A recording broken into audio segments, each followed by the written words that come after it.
안녕하세요. 파트 4번 호흡기도와 5번 감성기도를 맡은 최기쁨 전도사입니다. 우리 먼저 함께 호흡기도에 대해서 나누어 보도록 하겠습니다. 우리가 이미 책을 잘 읽어서 모두 알고 계시듯이 호흡기도란 무엇인가요? 우리가 숨 쉬는 것을 멈추지 않는 것처럼 숨처럼 자연스러운 기도를 하는 것. 성령님 안에서 숨처럼 자연스럽게 기도하는 것이 바로 호흡 기도다라고 이야기하고 있습니다.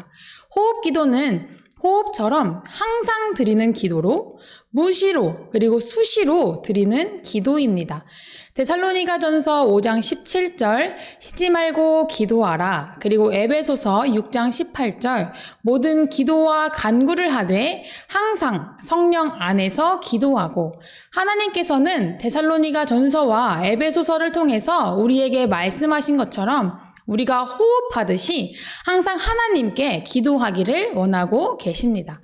요한복음 20장 22절 이 말씀을 하시고 그들을 향하사 숨을 내쉬며 이르시되 성령을 받으라. 먼저 하나님은 우리에게 생기를 넣어주시는 분이십니다. 하나님께서 사람을 지으시고 하신 행동이 어떤 것이었는지 잘 기억하고 계신가요? 바로 창세기 2장 7절 말씀에 보면 알 수 있듯이 흙으로 사람을 지으시고 생기를 그 코에 불어 넣으시니 생명이 되니라 라고 말씀하고 있습니다. 하나님께서 우리에게 생명을 불어 넣어주심으로 우리는 생명, 즉 살아있는 영적인 존재가 되었다는 것입니다. 우리는 하나님의 호흡, 하나님의 생명이 우리에게 들어오는 순간 우리는 바로 살아있는 존재가 되었다는 이야기입니다. 호흡에서 호흡이 의미하고 있는 뜻을 알려드리자면 호흡은 불을 호, 숨 들이실 흡의 합성어입니다. 즉 호흡이란 말의 호의 한문은 정말 숨을 내쉬다 라는 뜻을 가지고 있고 흡은 숨을 들이쉬다 라는 뜻을 가지고 있습니다. 즉 호흡은 내쉬는 것이 먼저이고 들이쉬는 것이 나중이라는 것입니다. 호흡 기도에서는 들이쉬는 것도 아주 중요하지만 똑같이 내쉬는 것도 중요하다는 것을 우리가 기억해야 합니다. 이 호흡의 중요성은 세 가지로 이야기할 수 있는데 먼저는 하나님이 흙으로 사람을 만드시고 하나님께서 생기를 불어 넣으신 그 순간부터 바로 우리는 호흡하는 존재, 숨쉬는 존재가 되었기 때문에 우리 호흡의 원천은 바로 하나님이시라는 것입니다. 두 번째는 우리의 호흡이 멈추면 우리의 생을 마감하게 되듯이 호흡 속에 생명이 담겨 있다는 것입니다. 세 번째는 하나님이 주신 생명을 통해서 우리가 하나님을 알고 하나님을 찬양하며 경배하게 될 때 우리 안에 부어주신 하나님의 생명은 아주 놀라운 생명력을 발휘하기 때문에 우리 호흡을 주관하시는 분이 하나님이시라는 것입니다. 여러분 특별히 호흡 기도는 예수 기도를 통해 배울 수 있게 된다고 이야기하고 있습니다. 이 예수 기도를 드릴 때 사용하는 짧은 기도문은 누가복음 18장에 나오는 바리새인과 세리의 기도 비유에서 나왔다고 이야기합니다. 이때 바리새인의 기도는 자신의 의를 드러내고 아주 교만한 기도였지만 세리의 기도는 자신을 하나님 앞에서 죄인이라 고백하며 드렸던 이 기도 내용이 바로 호흡 기도가 되며 예수 기도를 드릴 때 사용하는 짧은 기도문이 되었습니다. 예수 기도의 내용은 예수님의 이름을 부르는 기도, 그리고 예수님께 긍휼을 구하는 기도, 그리고 내가 죄인임을 고백하는 겸손한 기도를 의미합니다. 이 짧은 문장을 우리 마음에 품고 호흡하듯이 이 기도를 계속해서 드리는 것입니다. 한 번으로 끝내는 것이 아니라 계속해서 반복하여 주의 이름을 구하고 주의 긍휼을 구하고 내가 죄인임을 고백하면서 겸손하게 하나님께 나아가는 것입니다. 그렇다면 이 짧은 예수 기도 안에 내포되어 있는 뜻, 이 깊은 뜻은 무엇일까요? 먼저 예수 기도는 예수님의 이름을 부르는 기도입니다. 우리가 호흡하듯 숨을 내쉬고 들이쉬면서 예수님, 주님, 하나님, 그리스도시여 라며 그저 이름을 부르는 것입니다. 예수님의 이름에는 아주 놀라운 능력이 있습니다. 주의 이름을 부르는 자는 구원을 받습니다.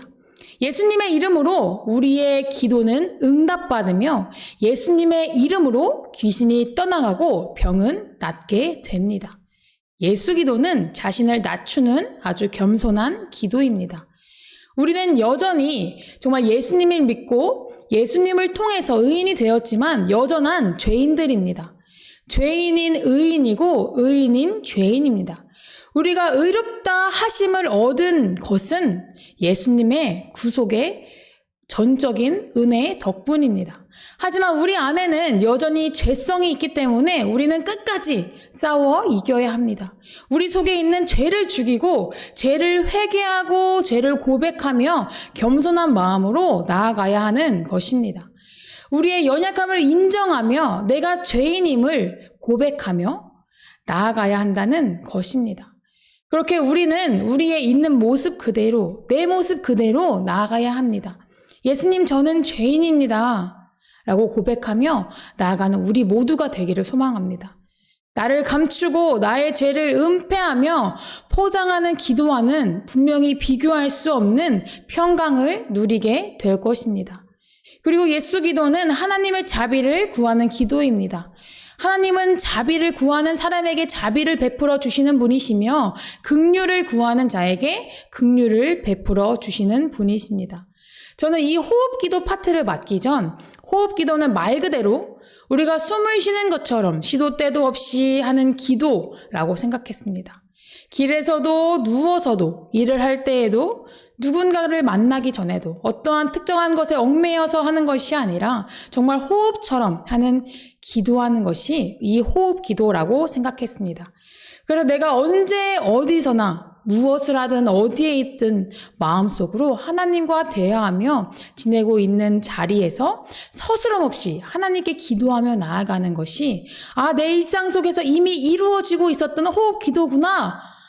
이 파트에서 말하는 그 호흡 기도가 이 기도였구나 라고 생각했습니다.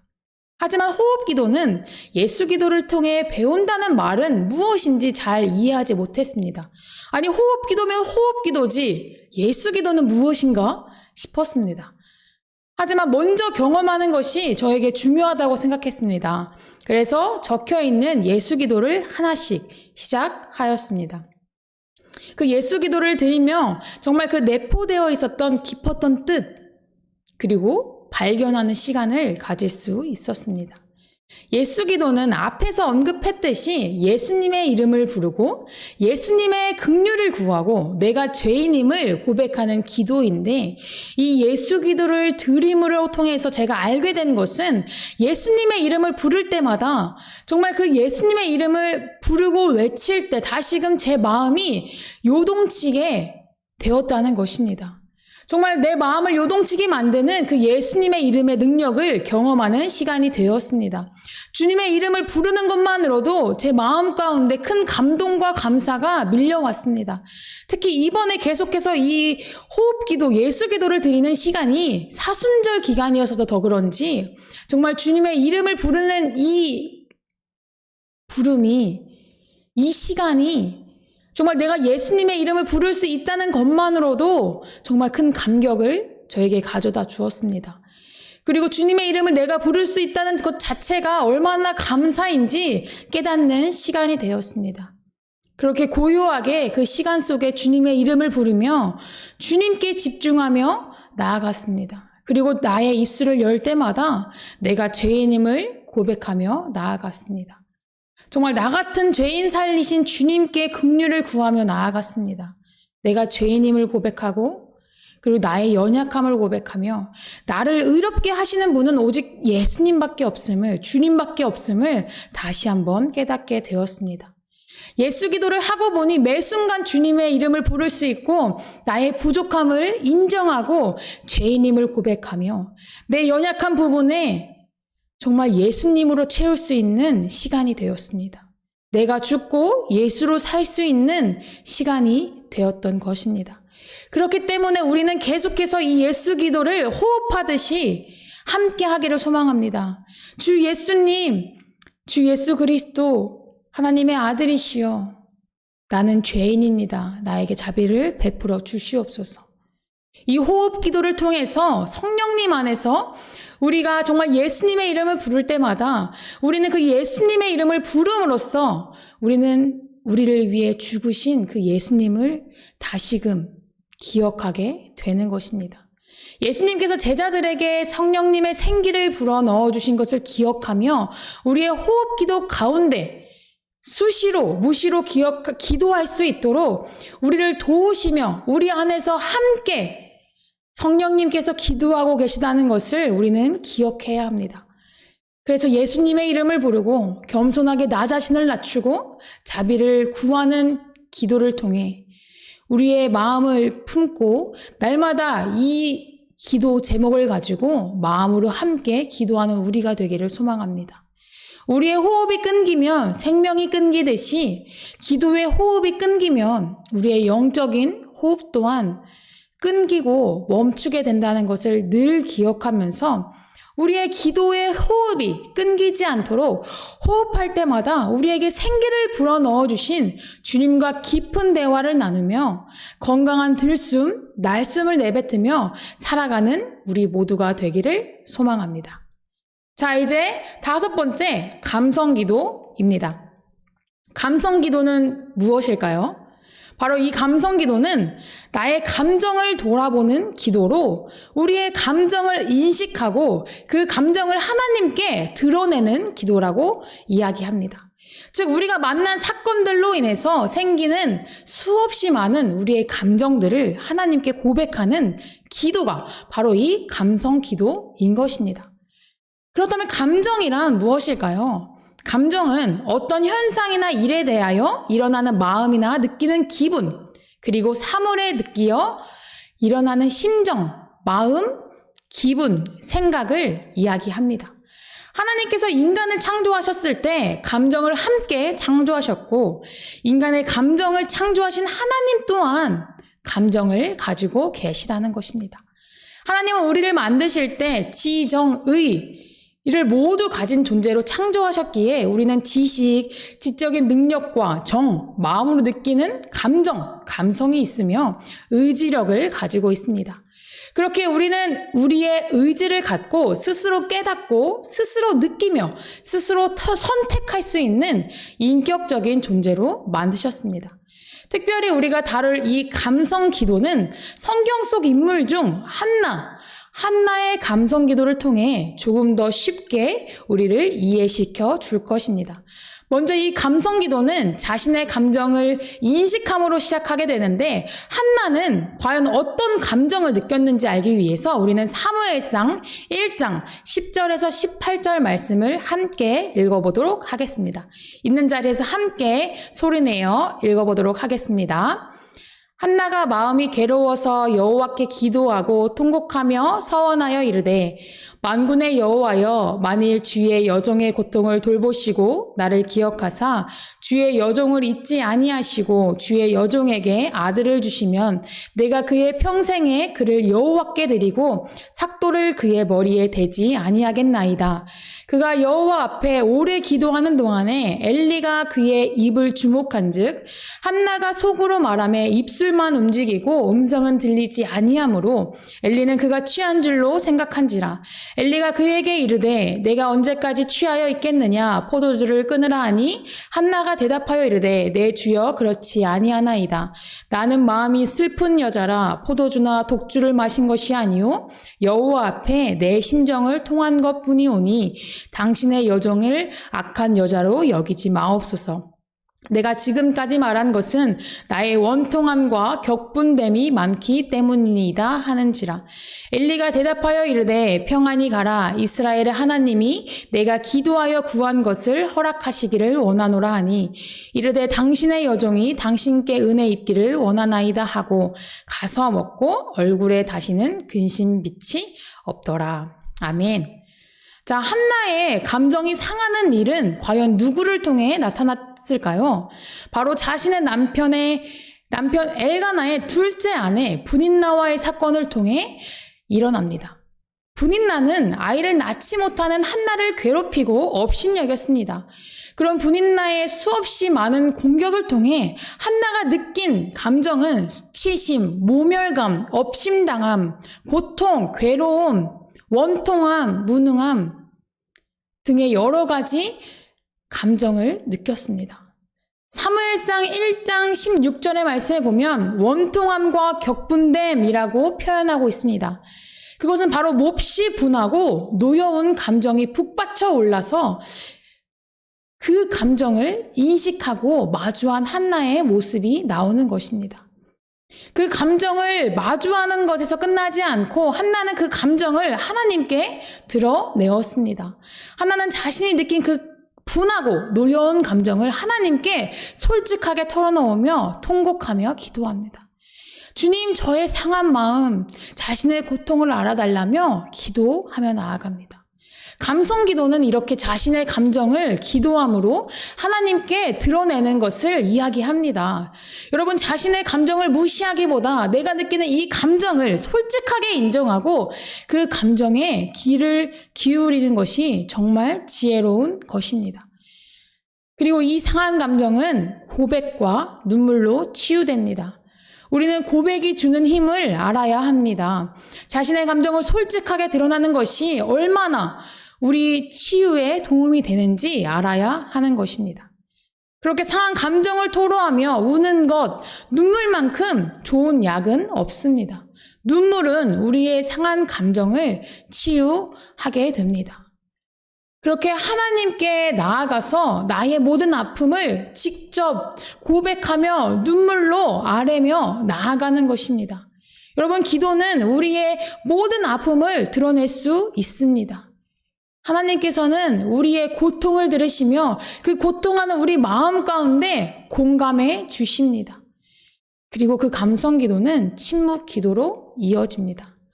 한나는 여호와 앞에 오래 기도하는 동안에 속으로 말하매라고 이야기하고 있습니다. 하나는 하나님 앞에서 오랫동안 침묵 기도를 드렸습니다. 그 침묵 기도를 드리면서 자신의 감정의 치유와 변화에 필요한 시간들을 그 침묵 기도로 함께 이어간 것입니다. 어떤 감정이 솟구쳐 올라서 우리의 마음의 감정이 요동치고 파도칠 때 호흡 기도를 드리면서 심호흡을 하며 조용히 예수 기도를 드려보십시오. 그리고 인내하는 마음으로 기다리다 보면 그때 우리의 감정이 요동치던 그 파도의 감정이 고요해지게 됩니다. 이때 한나가 침묵 기도 중에 경험한 것이 바로 고요함입니다. 원통함과 격분되는 마음으로 인해 격한 감정의 파도가 쳤지만 오랜 침묵 기도를 통해 한나의 마음이 정말 고요한 호수처럼 변하게 된 것입니다. 그녀의 마음 가운데 평강이 임하며 그녀의 상한 마음이 치유되었던 것입니다. 이 감성 기도는 상한 감정과 함께 몸까지 치유해주는 능력이 있습니다. 한나는 감성 기도를 드리기 전에 울고 먹지 아니하였지만 감성 기도를 드린 후 얼굴 근심빛이 사라지고 그리고 한나가 하나님을 경배하였습니다. 그리고 집에 돌아가서 먹기도 하며 자신의 남편 엘가나와 동침하게 됩니다. 하나님께서는 그녀의 기도를 들으셨고 또한 그녀가 임신하도록 축복해 주셨던 것입니다. 감정과 영혼과 몸이 연결되어 있음을 우리는 이 장면에서 볼 수 있습니다. 우리의 감정은 몸에 영향을 끼치고 우리의 몸 또한 우리의 감정에 영향을 끼치게 된다는 것입니다. 한나가 감성 기도를 드린 후 그녀의 감정에는 변화가 생겼습니다. 슬픔이 변하여 기쁨이 되었습니다. 그리고 원망이 변하여 감사를 드리게 되었습니다. 그렇게 하나님을 향한 원망이 하나님을 향한 찬양으로 바뀌게 되었습니다. 감성 기도를 통해 우리가 한 가지 얻어갈 수 있는 것은 우리의 감성 지수가 높아지게 된다는 것입니다. 감성 기도를 드리게 되면 감정을 소중히 여기고 감정을 잘 돌볼 수 있게 되기 때문입니다.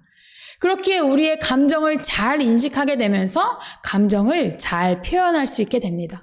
그리고 자신의 감정만 잘 인식하는 것이 아니라 내 주변의 다른 사람들의 감정 또한 잘 인식하며 그들에게 공감할 수 있는 공감 능력이 좋아지게 되는 것입니다.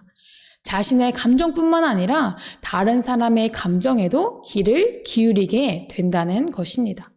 우리에게 주신 감정들을 우리는 잘 가꾸어 나가면서 우리의 마음을 따뜻하게 해주는 이런 좋은 감정들을 잘 품고 살아간다면 우리의 삶에서 더욱 풍성한 감사한 삶을 살아갈 수 있을 것입니다.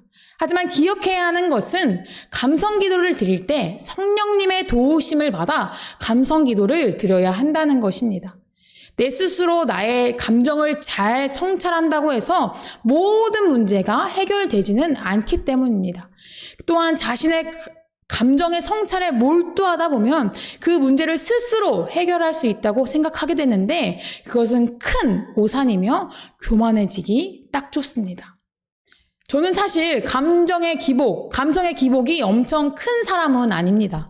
그리고 저의 속마음을 남들에게 잘 이야기하는 편도 아닙니다. 왜 이럴까 생각해 봤더니 어쩌면 K 장녀라서 대한민국의 장녀라서 그런 것은 아닐까라는 생각도 해보았습니다. 하지만 생각했던 것은 그냥 혼자만 힘든 것이 낫다고 생각했기 때문입니다. 다른 사람들에게 나의 힘듦을 이야기해서 그 힘듦을 전해주는 것이 아니라 그냥 혼자 힘들면 됐지라고 생각했기 때문입니다. 그리고 이야기를 많이 하는 편이기보단 남들의 이야기를 더 들어주는 편에 속했던 사람입니다. 그러다 저는 대학생 때 혼자 견디기 힘들 정도로 감정이 힘들고 아팠던 때가 있었습니다.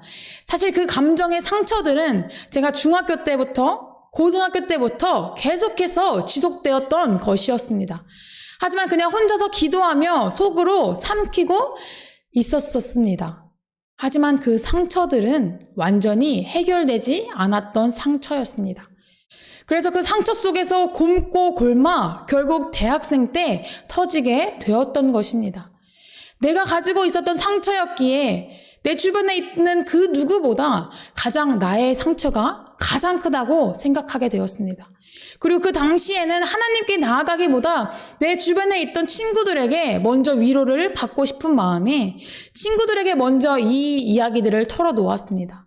하지만 그 선택은 그냥 저에게 있어 아주 잠깐의 위로를 주었을 뿐입니다. 그리고 사람을 의지하면 되지 않는구나. 내가 의지할 것은 사람이 아니라 하나님이구나 라는 생각을 하게 만들었던 사건 중에 하나입니다. 그 후로 저는 그 골마있는 상처를 하나님께 가지고 나아갔습니다. 그리고 하나님께 나아가서 그냥 하나님의 이름을 불렀습니다. 하나님 하고 불렀습니다. 그리고 하나님 앞에 나아가서 정말 눈물, 콧물 다 쏟으며 엉엉 울었습니다.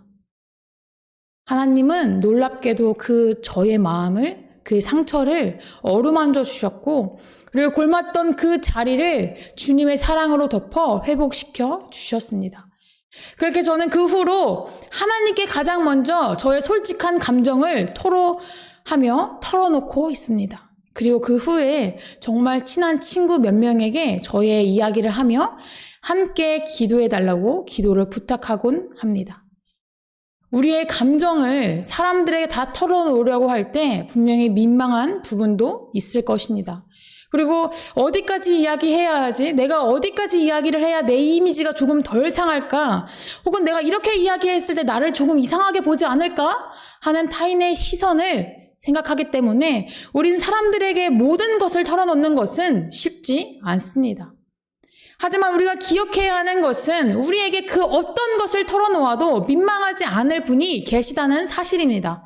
우리의 이야기를 들으시며 우리를 탓하거나 우리에게 눈치 주거나 우리를 손가락질하거나 하지 않으시는 그분, 바로 하나님이 우리와 함께 계시다는 사실입니다. 하나님께 우리의 솔직한 감정을 꺼내놓을 때 하나님께서는 우리의 마음을 위로하시고 우리의 마음을 슬픔에서 기쁨으로 변화시켜 주십니다. 우리의 삶을 직접적으로 변화시키시는 하나님이 우리와 함께 하신다는 사실입니다. 하나님께서 우리의 상처를 만져주시고 그 상처를 만지는 것에서 끝나시지 않고 바로 그 상처를 회복시켜 주시고 치유해 주실 것입니다. 여러분, 우리의 감정이 요동칠 때가 있습니까? 그렇다면 이 감성 기도를 꼭 기억하셨으면 좋겠습니다. 우리의 상한 마음을, 상한 심정을, 상한 감정을 하나님께 올려드렸으면 좋겠습니다. 우리에게 있어서 몸에 상처가 있을 때 그 몸의 상처를 치유하지 않으면 고름이 생기고 썩는 것처럼 상한 감정 또한 치유하지 않으면 마음이 계속해서 병들 수밖에 없게 됩니다. 그렇기 때문에 우리는 우리의 상한 감정, 상처나 아픔, 어려움, 그 모든 것들을 하나님 앞에서 통곡하며 솔직하게 아뢰며 내려놓을 수 있기를 축복합니다. 아픈 우리의 마음을 하나님 앞에 모두 내어놓을 때 정말 세상이 줄 수 없는 하나님이 주시는 치유와 회복을 경험하게 될 것입니다. 우리의 감정을 하나님께 솔직하게 아뢰며 감성 기도를 통해서 한나가 경험했던 그 놀라운 축복을 우리 모두가 누리시길 바라며 오늘 제 파트는 여기에서 마치도록 하겠습니다. 감사합니다.